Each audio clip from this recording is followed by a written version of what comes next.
One of the biggest and most helpful new features in PlayMaker 2 is its built-in save and load system.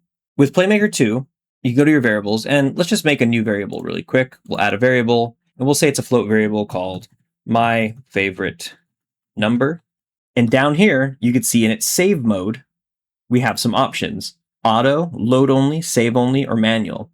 So this could be a variable that doesn't get saved, or it could be automatically saved whenever the FSM enables and then saves on disable. The auto setting lets you be very hands-off, so everything just kind of gets taken care of under the hood whenever the FSM enables and disables. Load only is a way of automatically loading, but not automatically saving. And then the reverse is true for save only, where it automatically saves, but would require you to load manually. And then manual is just a fully manual mode where you have to explicitly use the actions for saving and loading to save and load specific variables.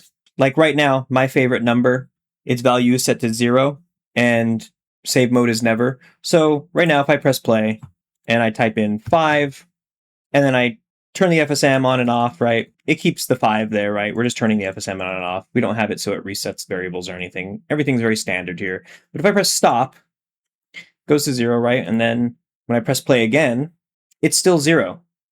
Let's change this so that the float is set to auto save. So now when I press play,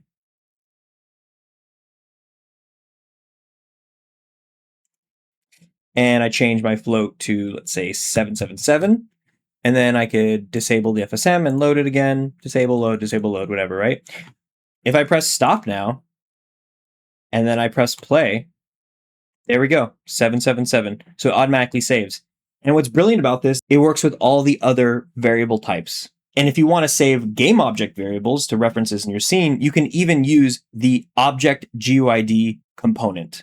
So for example, I could say that this cube, this sphere, and this capsule, I'm going to select all of them and add a object GUI on here. This my game object variable, I'm going to set the save mode to auto. I'm going to press play, and then I'm going to put my sphere in here. And I'm going to toggle the FSM off so that way it saves.